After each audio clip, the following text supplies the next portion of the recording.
بیٹی کو رشتہ نہیں آتا، یہ اللہ کے عذاب میں سے ایک عذاب ہو سکتا ہے۔ یاد رکھنا، روزی کے لیے در در بھٹک رہے ہو، خدا کے عذاب میں سے ایک عذاب ہو سکتا ہے۔ سوتے ہو، نیند نہیں آتی، نیند کی گولیاں لے کر بھی سوتے ہو پھر بھی نیند نہیں آتی، اللہ کے عذاب میں سے ایک عذاب کی شکل ہو سکتی ہے۔ اولاد نافرمان ہے، ماں باپ کو گالیاں دے رہے ہیں، ماں باپ کو گھر سے نکال رہے ہیں، ماں باپ کو ذلیل کر رہے ہیں، ماں باپ کو رسوا کر رہے ہیں، یہ سب کیا ہے؟ اللہ کے عذاب میں سے ایک عذاب ہے۔ اس لیے اللہ کی نافرمانی کرو گے تو یہی ہوگا۔ بزرگوں نے فرمایا قیامت جب آئے گی ضرور آئے گی، لیکن اس کی قیامت تو اسی دن آ گئی۔ کب آ گئی اس کی قیامت؟ جس دن ہماری روح کا رشتہ ہمارے جسم سے ٹوٹ گیا، جس دن ہمارا انتقال ہو گیا، اسی دن ہماری قیامت آ گئی۔ اب ہم آخرت کی تیاری نہیں کر سکتے۔ میں اپنی بہنوں سے پوچھنا چاہتا ہوں اور آپ سے بھی کہنا چاہتا ہوں، کبھی تصور کیا، اپنی قبر کا تصور کیا؟ ایک دن ہم قبر میں جائیں گے، ضرور جائیں گے، قبر کے اندر داخل ہوں گے، ضرور داخل ہوں گے۔ سوچو تو صحیح، وہاں کا اندھیرا سوچو، جانا تو ہے، اس کا کوئی انکار کر سکتا ہے؟ نہیں کر سکتا۔ جانا تو ہے، قبر میں اندھیرا ہے، کروٹ بدلنے کے لیے بھی جگہ نہیں ہے، وہاں کیڑے ہیں، وہاں مکوڑے ہیں، وہاں سانپ ہیں، وہاں بچھو ہے، کوئی بچانے والا نہیں، کوئی مدد کرنے والا نہیں، کوئی مددگار نہیں۔ ذرا میرے بھائیوں غور کرو، میری بہنوں غور کرو، وہ وقت کیسا ہوگا؟ تھوڑی دیر کے لیے، ایک لمحے کے لیے تصور کرو، وہ وقت کیسا ہوگا جب ان گورے گورے خوبصورت نرم نازک گالوں کو قبر کے کیڑے کھا رہے ہوں گے۔ قبر کے کیڑے جب ان کو کھا رہے ہوں گے، اس وقت کیفیت کیا ہوگی؟ ہاں یہ آنکھیں جس پر غرور اور تکبر اور گھمنڈ کرتے ہو، ان آنکھوں کو قبر کے کیڑے پی چکے ہوں گے، اس کے آنسو پی چکے ہوں گے، اس کے دیدے پی چکے ہوں گے۔ اور اللہ اکبر، یہ جسم، یہ نرم اور نازک جسم جس پہ بڑا گھمنڈ ہے انسان کو، اس کی چمڑی، اس کا گوشت، ہڈیاں، سب قبر کے کیڑے چٹ کر جائیں گے۔ اس وقت ہمارا کیا بنے گا؟ اس لیے میرے بھائیوں، میری بہنوں، اللہ سے ڈرو، ان سب چیزوں کی معلومات حاصل کرو کہ اللہ کا عذاب کیا ہے، اللہ کی عذاب کی شکلیں کیا ہیں۔ اور آج میں تو یہ کہتا ہوں، قبر میں جو عذاب ہوگا وہ تو ہوگا، قبر میں جو سزا ملے گی وہ تو ملے گی، جہنم میں جو ملے گی وہ تو ملے گی، لیکن دنیا میں سزا اللہ دے رہا ہے۔ آج دنیا کے 90% لوگ جو ہیں بے چین ہے، بے قرار ہے، مضطرب ہے، وہ لوگوں کو سکون نہیں ہے۔ سب کہتے ہیں حضرت سکون نہیں ہے، کوئی کہتا ہے اللہ حضرت سب کچھ ہے سکون نہیں ہے، کوئی کہتا ہے بیٹی کو رشتہ نہیں ہے، کوئی کہتا ہے اولاد نہیں ہے۔ جس کو اولاد ہے فرما بردار نہیں ہے، فرما بردار ہے ان کو نوکریاں نہیں ہے، گھر میں روزی روٹی کا مسئلہ ہے۔ ہر مسلمان نہیں بلکہ ہر انسان کسی نہ کسی مسئلے میں الجھا ہوا ہے۔ یہ مسئلے کیا ہیں؟ یہ مسئلے نہیں ہیں، یہ مسئلے جو ہے اللہ کے عذاب کی ایک شکل ہے۔ اللہ نے بطور عذاب مسلط کیا ہے۔ بیٹی کو رشتہ نہیں آتا، یہ اللہ کے عذاب میں سے ایک عذاب ہو سکتا ہے۔ یاد رکھنا، روزی کے لیے در در بھٹک رہے ہو، خدا کے عذاب میں سے ایک عذاب ہو سکتا ہے۔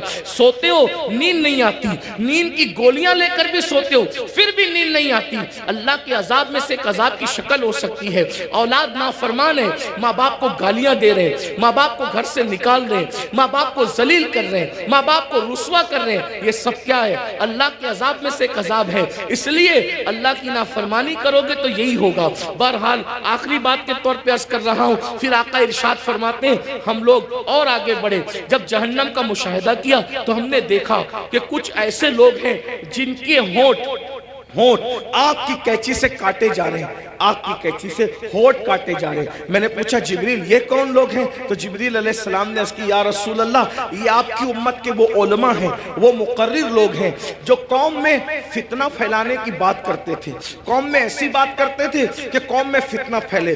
آج ان کے ہونٹ کاٹے جا رہے ہیں۔ اور ایک حدیث میں یہ بھی آیا ہے کہ یہ وہ مقرر لوگ ہیں، یہ وہ علماء لوگ ہیں جو لوگوں کو تو نیک کام کا حکم دیتے تھے مگر خود نہیں کرتے تھے۔ قرآن کہتا ہے لما تقولون ما لا تفعلون، وہ کیوں کہتے ہو جس پر خود عمل نہیں کرتے۔ اب یہاں یہ بات دھیان سے سن لے، غور سے سن لے۔ آخری بات کے طور پہ کن مقرروں کے ہونٹ کاٹے جا رہے ہیں آگ کی قینچی سے؟ جو لوگ امت میں ایسی بات کرتے تھے لڑانے کی، امت کو ڈیوائیڈ کرنے کی، امت میں فتنہ پیدا کرنے کی۔ آج دیکھ لیجئے بہت سارے مقرر ایسے دنیا میں ملیں گے آپ کو جو امت میں آتے ہیں بانٹنے کی بات کرتے ہیں، تقسیم کرنے کی بات کرتے ہیں۔ امت کے جو متفق علیہ مسائل ہیں اس سے ہٹ کر کے نئی باتیں چھیڑتے ہیں. مثال کے طور پہ 1857 سے پہلے پوری امت جو ہے وہ ہندوستان کے اندر پوری قوم جو ہے اس بات پر متفق تھی کہ اللہ نے اپنے نبی کو غیب کا علم عطا فرمایا، لیکن نئی بات لائی گئی اور قوم کو لڑایا گیا، اور یہ بات کہی گئی کہ نبی کو تو دیوار کے پیچھے کی خبر نہیں ہے. ایک نئی بات کر کے قوم کو لڑایا گیا، امت میں انتشار پیدا کیا گیا. اسی طرح 1857 سے پہلے اس ملک ہندوستان میں پوری قوم کا عقیدہ تھا کہ نبی زندہ ہیں، نبی ہماری جانوں سے زیادہ قریب ہے، بلکہ قسمیں اٹھا کر مسلمان کہتا تھا تو زندہ ہے واللہ، تو زندہ ہے واللہ، میری چشم عالم سے چھپ جانے والے.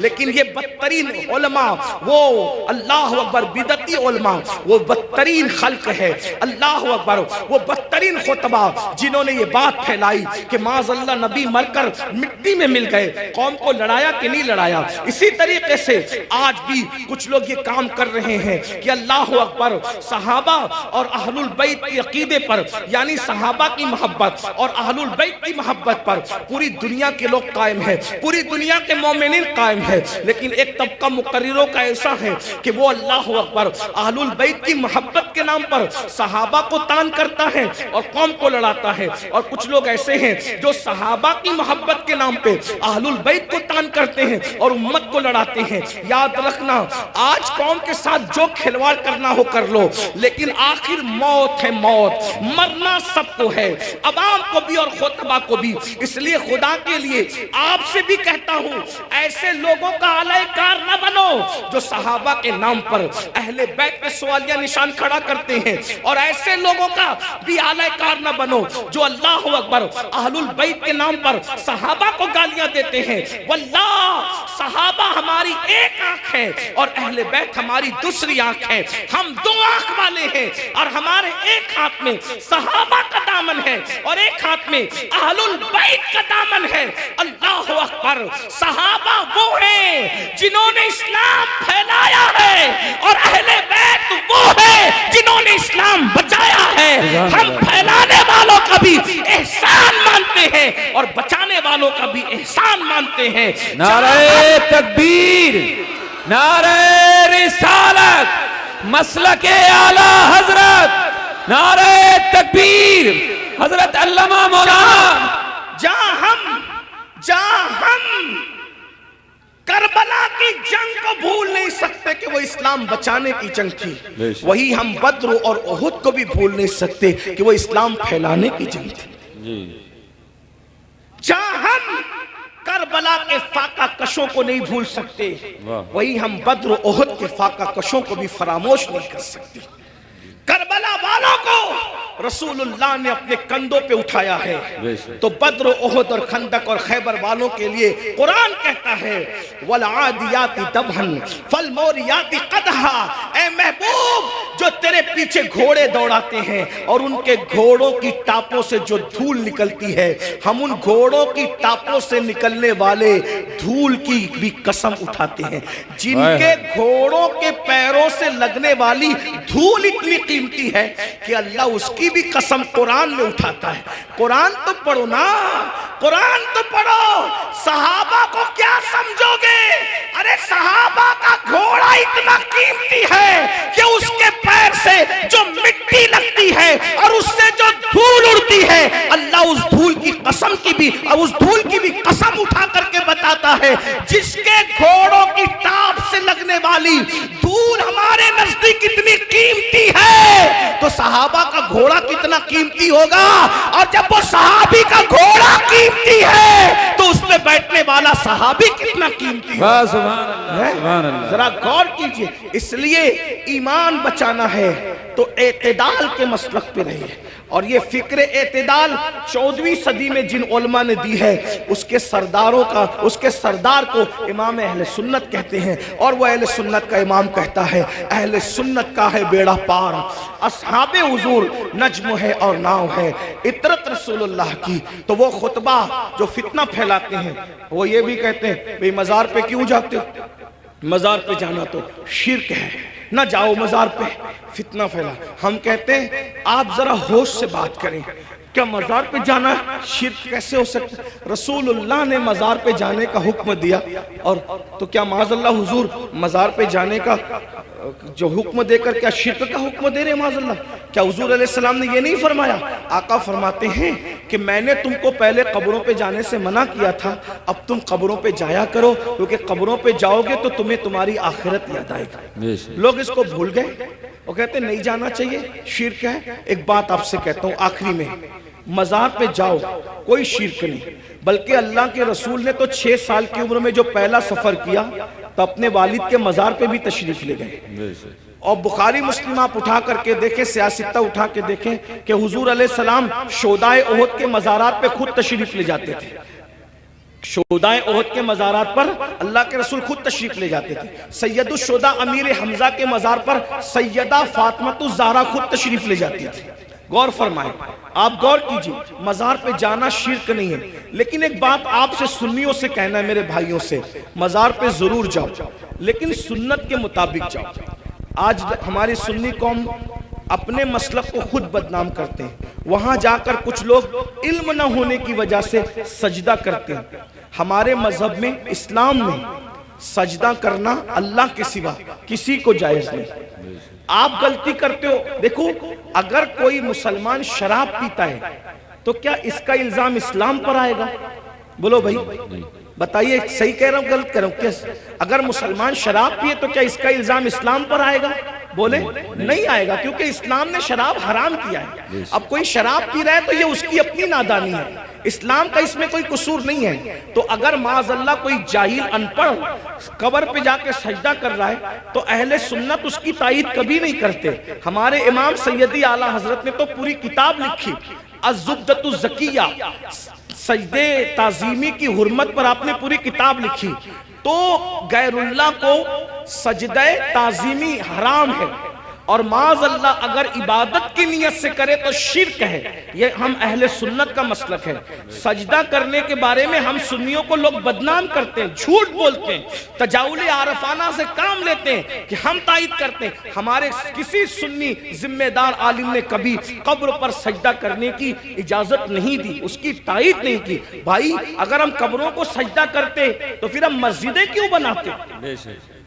ہم اتنی محنت کر کے چندے کر کے مسجدیں کیوں بناتے ہیں؟ بھائی جو قبروں کو سجدہ کرے گا اس کی مسجد کیسے ہوگی؟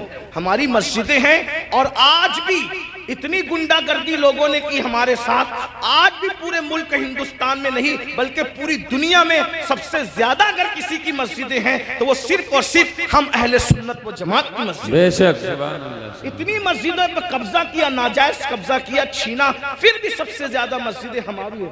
الحمدللہ دلی کی جامع مسجد کے بانی سے لے کر مراد آباد کی جامع مسجد کے بانی تک تاریخ اٹھا کر کے دیکھ لو، سب کے سب آپ کو اہل سنت ملیں گے، کوئی اہل بدعت آپ کو نہیں ملے گا، الحمدللہ رب العالمین۔ لیکن یہ بات سنیوں میں تم سے کہتا ہوں، قبروں پہ جا کے سجدہ مت کرو، اپنا اسلام بدنام ہوتا ہے، اپنا مسلک۔ اور ایک بات کہتا ہوں، جس چیز سے اللہ رسول نے روک دیا اس میں کبھی کوئی فائدہ ہی نہیں ہے۔ جب ہم اپنے نبی کو سجدہ نہیں کر سکتے تو ہم کسی ولی کو سجدہ کیسے کر سکتے ہیں؟ ہم کسی پیر کو سجدہ، آپ کو میری بات بری لگے گی تو معاف کرنا، لیکن یہ میں آپ کی آخرت کے لیے کہہ رہا ہوں۔ آپ سوچیں گے نہیں ہمیں تو فلاں نے بتایا۔ ایک بات میں آپ سے کہہ دوں، آپ کس کے مرید ہیں؟ آپ کہیں گے میں قادری سلسلے میں مرید ہوں، کوئی آپ کہیں گے میں چشتی سلسلے میں مرید ہوں، کوئی کہے گا میں نقشبندی سلسلے میں مرید ہوں، کوئی کہے گا میں سہروردی سلسلے میں مرید ہوں، کوئی کہے گا میں مداری سلسلے میں مرید ہوں، کوئی کہے گا میں وارسی سلسلے میں مرید ہوں، کوئی کچھ۔ سب سلسلے جو حق ہے، جتنے بھی سلسلے حق ہیں، سب سلسلے ہمارے سر آنکھوں پر ہیں۔ لیکن یہ علماء کی موجودگی میں ایک بات میں آپ سے کہوں ذمہ داری کے ساتھ، یاد رکھیے کسی بھی سلسلے سے مرید ہونا اس وقت تک کام نہیں آئے گا جب تک کہ تم پہلے شریعت کے مرید نہ بنو۔ بے شک، پہلے شریعت کے مرید بنو پھر قادری ہونا کام آئے گا۔ پہلے شریعت کے مرید بنو پھر چشتی ہونا کام آئے گا۔ پہلے شریعت کے مرید بنو پھر نقشبندی ہونا کام آئے گا۔ پہلے شریعت کے مرید بنو پھر سہروردی ہونا کام آئے گا۔ اگر شریعت کے مرید نہیں بنے تو نہ غوث پاک بنا دیں گے، نہ غریب نواز بنا دیں گے، نہ شاعر نقشبند بنا دیں گے، نہ شاعر سہرورد بنا دیں گے، لٹکتے رہ جاؤ گے، برباد ہو جاؤ گے، کیونکہ یہ سارے بزرگوں نے شریعت کے لیے ہی اتنی بڑی بڑی قربانیاں دی۔ اگر غوث پاک گیلان چھوڑ کر بغداد آئے تو صرف تحفظ شریعت کے لیے آئے۔ یہ غریب نواز اپنا وطن چھوڑ کر، بلکہ مدینہ منورہ کے مدرس تھے غریب نواز، 3 سال مسجد نبوی میں حدیث کا درس دیا۔ اگر یہ سب کچھ چھوڑ کر کے ہندوستان آئے، شریعت کے تحفظ کے لیے، اسلام کی خاطر آئے، ورنہ اور کیا لالچ تھی ان کو؟ کیا کوئی تخت پہ بیٹھنا تھا، کوئی تاج حاصل کرنا تھا، کسی کی کٹیا پہ حملہ کرنا تھا، کسی کی زمین پہ قبضہ؟ کچھ بھی نہیں، ایک ہی مقصد تھا، بھٹکے ہوئے آہو کو پھر سوئے حرم لے چلے۔ دین کے لیے آئے تھے، اس لیے اللہ کو اپنی مرضی سے راضی مت کرو، اللہ کو اللہ کے بنائے ہوئے قانون سے راضی کرو، اللہ کو اللہ کی مرضی سے راضی کرو۔ تو یہ قبروں پہ سجدہ کرنا حرام ہے، اگر سجدہ تعظیمی ہے تو، اور اگر سجدہ عبادت ہے تب تو مشرک ہو گئے، ایمان ہی نہ رہا۔ اسی طریقے سے قبروں پہ جاؤ تو بزرگوں کے طریق پر جاؤ، ہاتھ باندھ کر باوضو جاؤ، اور کم سے کم 2 ہاتھ دور کھڑے رہو، اور بزرگوں کی ولیوں کی قبروں کی ایسی تعظیم کرو جیسا ان کی ظاہری حیات میں مل جاتے، جیسے تعظیم کرتے ویسے تعظیم کرو۔ بتاؤ کیا اگر غوث پاک غریب نواز اور بزرگان دین ہمیں مل جاتے تو ہم ان کے اوپر ایسے لٹکتے، ایسے لٹکتے، ان کے اوپر ایسے گرتے پڑتے جیسے قبروں پہ گرتے پڑتے؟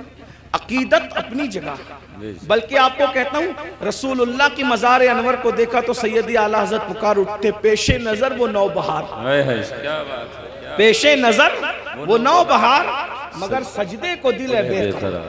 عاشق تھے نا، عاشق تھے نا، یار کا جلوہ دیکھا وہ کہنے لگے سجدے کو دل ہے بے قرار، مگر عاشق ہو کر بھی ادب کا دامن ہاتھ سے نہ چھوٹے، شریعت کا دامن ہاتھ سے نہ چھوٹے، فوراً کہتے ہیں مگر کیا کروں؟ روکیے، سر کو روکیے، ہاں یہی امتحان، کیا بات ہے، یہ امتحان ہے ہمارا۔ اس لیے اب ایک بات کہہ دوں، کڑوی لگے تو معاف کرنا، جن کو سجدہ کرنا حرام ہے وہاں جا کے سجدے کرتے ہو، اور جس کو سجدہ کرنے کا حکم ہے اس کو سجدہ نہیں کرتے۔ دیکھ لیں ہماری قوم کا حال دیکھیں، جو 700 مرتبہ پورے قرآن میں کہے کہ مجھے سجدہ کرو، اس کو سجدہ نہیں کر رہے، اور جس کو سجدہ کرنا حرام ہے وہاں جا کے نادانی دیکھو، علم نہیں ہے نا، یہ جہالت، ان پڑھ پڑھ، یہ علم نہ ہونا ساری گندگی کی جڑ ہے۔ اس لیے علم حاصل کرو، اپنے بچوں کو بھی علم کے قریب لاؤ، اتنا علم اپنے بچوں کو دے دو۔ میں نوجوانوں سے کہتا ہوں جتنا علم حاصل کرنا علم دین ہر مسلمان پہ فرض ہے، اتنا علم سیکھیے، اتنا علم سیکھیے، آپ پہ فرض ہے جتنا نماز کا، روزے کا، حج کا، زکوٰۃ کا، نکاح کا، طلاق کا، یہ سب علم سیکھیے، اور ساتھ ہی ساتھ دنیاوی ایجوکیشن طے کیجئے کہ کم سے کم ہمارا ہر بچہ بچی گریجویٹ ہونا چاہیے، اس سے کم ہمیں نہیں پڑھانا ہے، چاہے اس کے لیے ہمیں نوکری کرنا پڑے، 8 گھنٹے کی بجائے 12 گھنٹے محنت کرنا پڑے، علم کی طرف پیش رفت کرو۔ اور یہ صرف جلسوں کی حد تک نہیں، عہد کر کے اٹھو کہ مجھے، ہمارے ماہریرہ کے مشائخ نے اعلان کیا آدھی روٹی کھائیں گے، بچوں کو پڑھائیں گے، اگر آدھی روٹی کھانا پڑے تو کھاؤ، اپنے بچوں کو پڑھاؤ، اگر عید پہ کپڑے نہیں بنتے تو نہ بنے، لیکن بچوں کی فیس ہمیں ضرور بھرنا ہے، اچھے سے اچھے اسکول میں ان کا داخلہ کرانا ہے، اچھے سے اچھے اسکول میں ان کو جو ہے ایڈمیشن ان کا کروانا ہے، اور ان کو اعلیٰ تعلیم دلانا ہے۔ اگر ہندوستان کا مسلمان صرف 1 دہائی 10 سال ایجوکیشن پہ محنت کر لے، 10 سال، ملک کے حالات بدلیں۔ ایک شخص کہہ رہا تھا کہ ہم اپنی قوم کے ہاتھ میں تلوار دیں گے، میں نے کہا تم جو چاہے کرو، ہم تمہیں کچھ نہیں کہتے، لیکن ہم اپنی قوم کے ہاتھ میں تلوار نہیں دیں گے، ہم مسلمان اپنی قوم کے ہاتھ میں تلوار نہیں دیں گے، ہم اپنی قوم کے ہاتھ میں قلم دیں گے، قلم، جس کو تلوار دینا ہے وہ دے، تم جانو، تمہارا کام جانو، لیکن مسلمانوں سے ہم ہر جلسے میں اپیل کرتے ہیں کہ ہم اپنے بچوں کے ہاتھ میں تلوار کیا، ہم تو گلیل بھی دینا نہیں چاہتے آج کی تاریخ میں، ہم قلم دینا چاہتے ہیں۔ یاد رکھنا، تلواریں اٹھتی ہے تو گردنیں کٹتی ہے، اور جب قلم اٹھتا ہے تو غربت کٹتی ہے، جب قلم اٹھتا ہے کمزوریاں کٹتی ہے، قلم اٹھتا ہے دشمن زیر ہوتے ہیں، قلم اٹھتا ہے انقلاب آتا ہے۔ میرے نبی قلم اور کتاب لے کر کے آئے تھے، اس لیے کوئی بچہ ان پڑھ نہ رہنے پائے۔ جو کچھ ہوا، اور جو بچے 10ویں 12ویں پڑھ کے ڈراپ آؤٹ ہو گئے، ہٹ گئے، ان سے میں کہتا ہوں آج گھر بیٹھ کر کے بہت سارے کورسز کیے جا سکتے ہیں۔ اس لیے موبائل میں گیم کھیل کر وقت ضائع کرنے کی بجائے، ادھر ادھر بیٹھ کر اس کے اوٹے پر اس کے نکڑ پہ بیٹھ کر وقت ضائع کرنے کی بجائے، بچیوں سے بھی کہتا ہوں اگر 10ویں 12ویں پڑھ کر کے چھوڑ دیا ہے تو بہت سارے ایسے آج کورسز ہیں کہ گھر پہ بیٹھے بیٹھے آپ تعلیم حاصل کر سکتے ہو۔ لاک ڈاؤن کے اندر میں بھی جو ہے وہ 11ویں پڑھ کے میں نے چھوڑ دیا تھا۔ میرے 11ویں پڑھ کے چھوڑنے کا واقعہ بھی ایک عجیب سا ہے۔ اصل میں سنی دعوت اسلامی کے ماحول میں تھا۔ میں 11ویں میں جب جونیئر کالج میں میرا ایڈمیشن ہوا، ماں باپ کی تمنا تھی کہ اس کو ٹیچر بنائیں گے، تو خاص طور پہ امی کی تمنا تھی اس کو ٹیچر بنائیں۔ میں جیسے ہی جونیئر کالج میں نے قدم رکھا تو دیکھا کہ لڑکے اور لڑکیاں ساتھ پڑھتے ہیں اور بے پردہ ہیں، اور 11ویں میں پہنچنے کے بعد سب بالغ ہو گئے۔ تو اتنا شعور نہیں تھا مجھے، لیکن اتنا تو تھا کہ لڑکیوں کے ساتھ نہیں بیٹھا جا سکتا بے پردہ۔ تو میں نے ٹیچر سے کہا، کلاس ٹیچر سے، عبدالعزیز سر ہمارے تھے، میں نے کہا کہ لڑکیوں کے ساتھ تو بیٹھنا ناجائز ہے۔ وہ ہنسنے لگے، بولے حیرت ہے اس دور میں ایسی بات کوئی کرتا ہے، تو پاگل تو نہیں ہوا؟ میں نے 1 مہینے تک کے یہ بات کرتا رہا۔ آخر ہمارے پرنسپل نے کہا ایسی بات نہیں۔ میں نے کہا یا تو ڈیوائیڈ کر دیں یا تو پھر ہم چلیں، اور میں نے جو ہے وہ پھر اس کے بعد چھوڑ دیا۔ میرے سر میرے گھر تک آئے، اتفاق سے وہ میرے ابا کے بھی کلاس ٹیچر رہ چکے تھے، اور میرے بھی ایک ہی اسکول میں، ہمارے ابا نے بھی پڑھا ہم نے بھی پڑھا۔ تو وہاں پر وہ آئے، کہا کہ ابا، وہ کہا کہ تیرے بیٹے کو سمجھا کہ یہ پاگل تو نہیں ہوا ہے؟ میں نے کہا کچھ بھی ہو میں نے نہیں پڑھنا، شریعت نے منع کیا۔ حالانکہ آپ ایسا نہیں کرنا، علماء سے آپ پوچھنا، علماء آپ کو بتائیں گے حالات کے تحت معاملات ہوتے ہیں، لیکن اس وقت ماحول ایسا تھا ہمارا سنی دعوت اسلامی کا ماحول، تقوی کا، پرہیزگاری کا۔ اب تو ہم متقی نہیں ہیں، وہ پرہیزگاریاں ہی نہیں ہیں، لیکن بہرحال تو وہ ماحول تھا تو ہم نہیں گئے پھر۔ لیکن میرے عزیز ساتھی، میرے بڑے بھائی کی طرح، وہ بھی ایک اسکول کے پرنسپل ہے اور ہماری سنی دعوت اسلامی کے رکن شورا ہیں، قاری رضوان خان صاحب۔ اس نے کہا کہ پڑھ لے بھائی، ورنہ ایسے ہی رہ جائے گا۔ میں نے کہا اگر میں اچھی نیت سے اللہ کی شریعت کے لیے چھوڑ رہا ہوں تو اللہ اس کا صلہ مجھے دے گا، اور اللہ نے مجھے صلہ یہ دیا کہ آج میں ایک English medium school and junior college کا چیئرمن ہوں، الحمدللہ، اور تقریباً 50 ٹیچرز جو ہے وہ اس وقت کم و بیش الحمدللہ جو ہے وہ ہمارے انڈر میں کام کرتے ہیں۔ یہ کرم ہے، مجھے یہ یقین ہے شریعت کا دامن جس نے پکڑا ہے تو اللہ نے اس کو کبھی ذلیل نہیں ہونے دیا، رسوا نہیں۔ لیکن بہرحال پھر مجھے احساس تھا کہ میں پڑھ نہیں سکا، پھر میری پوری توجہ دینی تعلیم کی طرف ہو گئی۔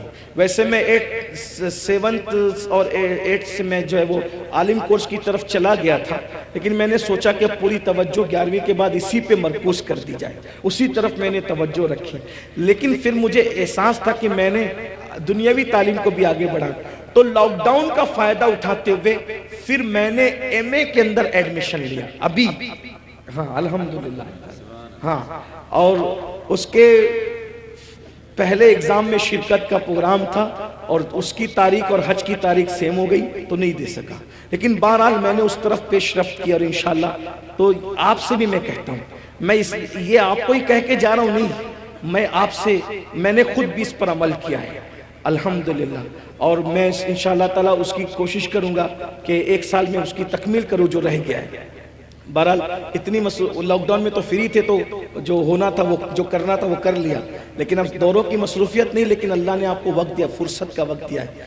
آپ جو پارٹ ٹائم کورسز ہے وہ کریں، بلکہ جو نوجوان دنیا نہیں پڑھے ہیں وہ گھر بیٹھے کورسز کا فائدہ اٹھا کے دنیا پڑھ لیں، اور جو جوان دنیا پڑھ چکے ہیں، ڈاکٹر ہے، انجینئر ہے، ٹیچر ہے، ان کو چاہیے کہ عالم کورسز بھی اب جو ہے یعنی کہ آن لائن پڑھائے جا رہے ہیں، تو آپ 2 گھنٹہ نکال کر کے علماء سے، ہمارے مفتی حارث صاحب جامعی اور بھی سب، میں سب کے نام نہیں جانتا، ان سے رابطہ قائم کر کے معلوم کریں کہ اچھا تعلیمی نظام آن لائن کہاں ہے، تو آپ بھی کریں۔ الحمدللہ ہمارے بہت سارے سنی دعوت اسلامی کے ایسے مبلغین جو ڈاکٹر ہیں، ٹیچر ہیں، اور انہوں نے فارمیسی کیا ہے، آن لائن انہوں نے کورسز کیے، اور وہ بہت سارے لوگ آن لائن کورسز کر کے عالم بن گئے۔ تو میری گزارش ہے، کام کرنے سے ہوتا ہے، علم پڑھنے سے آتا ہے۔ تھوڑی محنت کیجئے، جتنا ٹائم موبائل میں لگاتے ہو، جتنا ٹائم لکڑوں پہ لگاتے ہو، جتنا ٹائم ہوٹلوں پہ لگاتے ہو، جتنا ٹائم ادھر ادھر بیٹھ کے لگاتے ہو، اس کو تعلیم میں خرچ کیجئے۔ دنیاوی تعلیم بھی اور دینی تعلیم بھی، دونوں تعلیم حاصل کیجئے۔ اللہ تعالیٰ کی بارگاہ میں دعا ہے، اللہ ہم سب کو عمل کی توفیق عطا فرمائے۔ گفتگو کے درمیان اگر کوئی غلطی ہو گئی ہو تو اللہ تعالیٰ اپنے حبیب صلی اللہ علیہ وآلہ وسلم کے صدقہ و طفیل معاف فرمائے۔ استغفر اللہ ربی من کل ذنب و اتوب الیہ۔ یہ مدرسہ جو سلطانیہ قادریہ جو ہے، اس کے ایک استاد مفتی شعیب صاحب کے والد ایک حادثے میں وہ شہید ہو گئے۔ اللہ پاک کی بارگاہ میں دعا کی جاتی ہے کہ اللہ تعالیٰ ان کی بے حساب مغفرت فرمائے، تمام اہل ایمان کی مغفرت فرمائے، اللہ سب کے درجات کو بلند فرمائے۔ السلام علیکم۔